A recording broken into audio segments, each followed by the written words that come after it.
पति पत्नी ने देखा कि पड़ोसी घबराए हुए जल्दी जल्दी घर खाली कर रहे हैं। दोनों हैरान होकर सड़क पर आए तो देखा कि हर कोई पागलों की तरह भाग रहा है, जैसे दुनिया का अंत आने वाला हो। हालांकि जैसन को नहीं पता था कि क्या हुआ है, लेकिन एहतियात के तौर पर उसने तय किया कि वो अपने परिवार को लेकर निकल जाएगा। मगर रास्ते में उन्होंने देखा कि जो पड़ोसी भागे थे वो वापस लौट रहे हैं। बात और भी अजीब लगने लगी। जैसन का परिवार बेचैन हो उठा जब तक कि ट्रैफिक में फंस नहीं गए। तभी उन्हें पता चला कि शहर से निकलने वाला इकलौता रास्ता सेना ने बंद कर दिया है। आसमान में हेलीकॉप्टर बार बार घोषणा कर रहा था कि शहर में अचानक संक्रमण फैल गया है और सभी निवासियों को तुरंत घर लौटने को कहा गया। जैसन को समझ आ गया कि उन्हें पूरी तरह से आइसोलेट कर दिया गया है। तभी एक पत्थर आसमान से गिरा और परिवार ने ऊपर देखा तो धूल का गुब्बार छा गया। 2 लड़ाकू विमान जोर से शोर करते हुए उनके कस्बे की ओर उड़ते गए। सब हैरान रह गए जब विमान ने सीधे बम बरसाने शुरू कर दिए। जैसन की पत्नी बेथ को तुरंत समझ आ गया कि अगर वे सेना की बात मानकर घर लौट जाते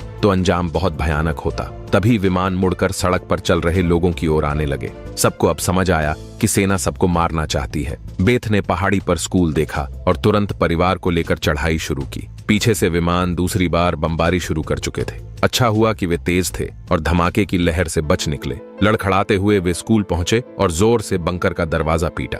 दूर से विमान की आवाज और तेज होती गई। जैसे ही बंकर का दरवाजा बंद हुआ, ऊपर जोरदार धमाका हुआ। आखिर ऐसा कौन सा वायरस था कि सेना को इतना बड़ा कदम उठाना पड़ा? जैसन का परिवार कुछ भी समझ नहीं पाया और उन्होंने फिलहाल बंकर में ठिकाना बना लिया।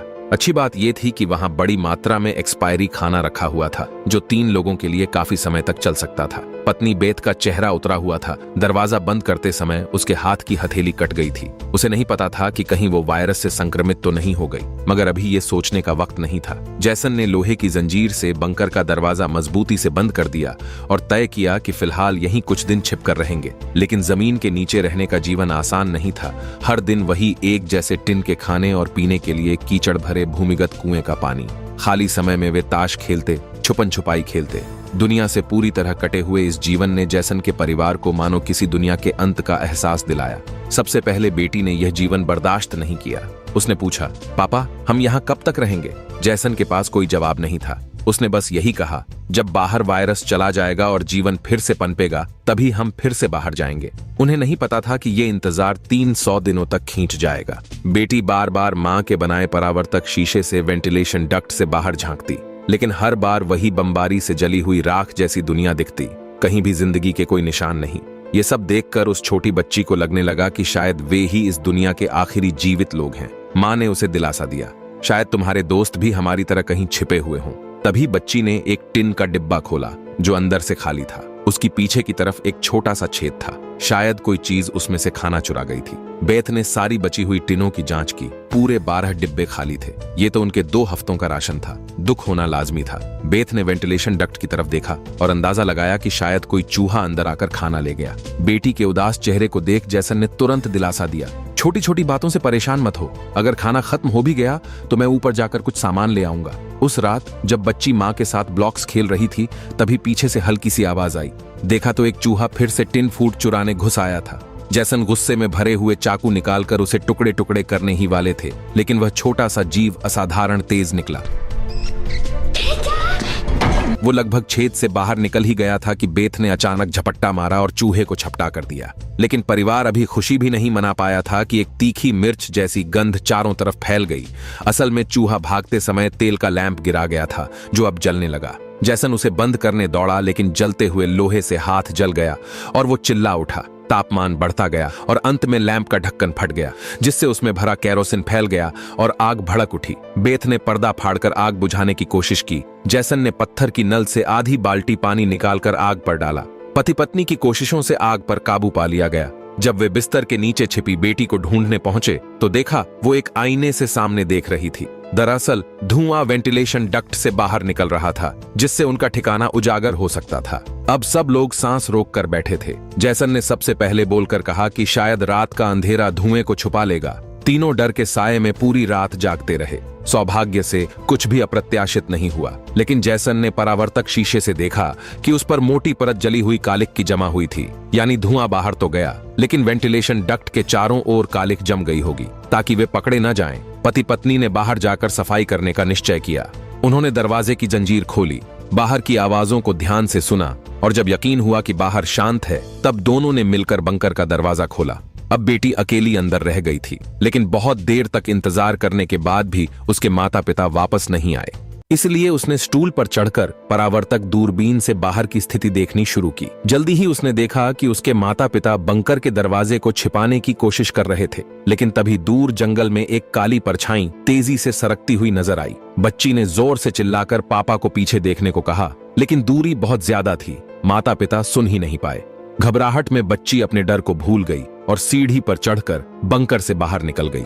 बाहर आते ही उसे एहसास हुआ कि उसके माता पिता अब वहां नहीं थे। बच्ची ने बेचैनी में जोर जोर से पुकारना शुरू किया। तभी अचानक एक जोड़ी हाथ उसके सामने आई। ये उसके छिपे हुए माता पिता थे।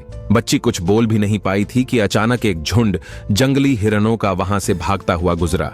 हालांकि वे तीनों बाल बाल बचे, लेकिन बेत की चिंता और बढ़ गई। इन हिरणों का इस तरह भागना जरूर किसी खतरनाक चीज से बचने की कोशिश थी। सबको खतरे का अंदाजा हुआ और वे तेजी से वापस बंकर की ओर भागे। जैसन ने लकड़ी की पट्टियों से बंकर का दरवाजा बंद किया और लोहे की जंजीर से उसे कसकर बंद कर दिया। सुरक्षा सुनिश्चित होने के बाद उसने सबको शांत रहने का इशारा किया और खुद पूरी एकाग्रता से बाहर की आवाजें सुनने लगा। ऊपर से वाकई में साफ साफ किसी के कदमों की आवाज आ रही थी, जैसे कोई वहां की असामान्य स्थिति भांप चुका हो। वो किसी चीज की तलाश में लगातार बंकर के ऊपर इधर उधर घूम रहा था। छोटी बच्ची डर के मारे फूट फूट कर रोने लगी। बेथ बस उसे चुप कराती रही, कहती रही कि अगर आवाज बाहर तक गई तो सब खत्म हो जाएगा। जैसन तुरंत आगे आया और बच्ची का ध्यान भटकाने की हर कोशिश करने लगा। धीरे धीरे बच्ची शांत हो गई। बेथ की नजर वेंटिलेशन डक्ट पर ही टिकी थी और उसके दिल की बेचैनी बढ़ती जा रही थी। अचानक ऊपर से जोर की टक्कर की आवाज आई और फिर भारी कदमों की गूंज। जैसन ने आवाजों का पीछा किया और अंत में वो कदम उनके बंकर के ठीक ऊपर रुक गए। उसके माथे पर पसीना छलक आया।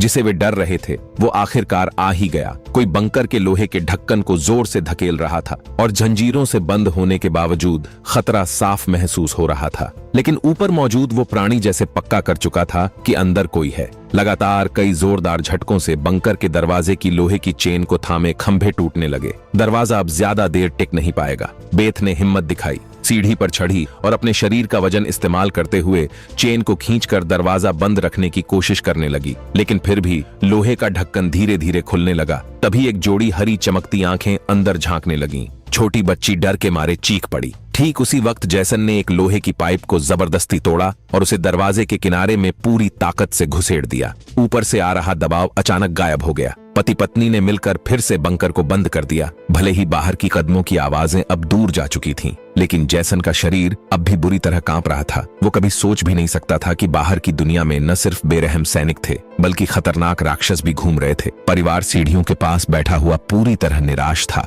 क्योंकि अब उनका ठिकाना उजागर हो चुका था और किसी भी वक्त नए हमलों की आशंका थी। वाकई ज्यादा समय नहीं बीता कि भंडार कक्ष की अलमारी हिलने लगी और ऊपर से फिर तेज कदमों की आवाजें सुनाई देने लगीं, मानो हजारों जीव उनके सिर पर दौड़ रहे हों। फिर वो सभी बंकर के दरवाजे पर इकट्ठा हो गए और जबरदस्त हमला शुरू कर दिया।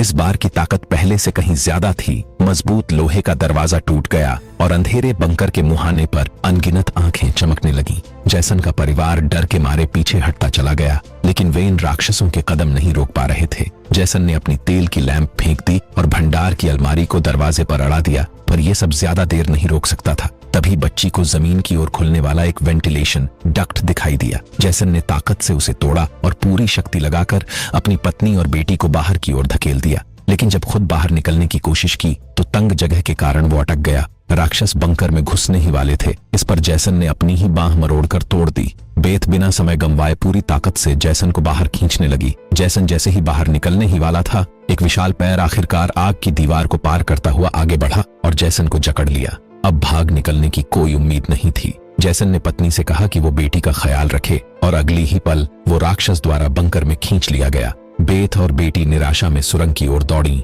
नीचे से अब भी जोरदार संघर्ष की आवाजें आ रही थीं। बेथ जानती थी कि उसका पति उन्हें समय देने के लिए लड़ रहा है। वो दर्द में भी बेटी को खींचते हुए वहां से निकल पड़ी, लेकिन भागते भागते उन्हें कुछ अजीब महसूस हुआ। जो हाईवे बाहर की दुनिया तक खुलता था, अब वहां ऊंची दीवार खड़ी थी। तभी एक हेलीकॉप्टर दूर से उड़ता हुआ आया और उसकी तेज स्पॉटलाइट में माँ बेटी पूरी तरह उजागर हो गईं। अब उनके पास भागने का कोई रास्ता नहीं बचा। फिर देखा गया कि आकाश से एक विशाल जाल नीचे गिरा और बेथ व उसकी बेटी को कसकर जकड़ लिया। जाल की जाली के बीच से उसने देखा कुछ हरे आंखों वाले काले साए उनके पास आ रहे थे। इसी वक्त बेथ को एहसास हुआ ये सो वह क्वाइम असल में तो सुरक्षा सूट पहने सैनिक थे, लेकिन अब माँ बेटी दोनों उनकी मर्जी के हवाले थीं। उनमें से एक सैनिक ने एक बड़ी सी इंजेक्शन निकाली और दोनों के गले में बारी बारी से चुभा दी। जैसे ही काली रक्त की बूंदें निकलने लगीं, सैनिक ने ऐलान किया कि दोनों संक्रमित हैं। उसके आदेश पर सभी सैनिकों ने अपने हथियार ताने और माँ बेटी को वहीं मार डालने की तैयारी करने लगे। असल में जब वायरस पहली बार फैला था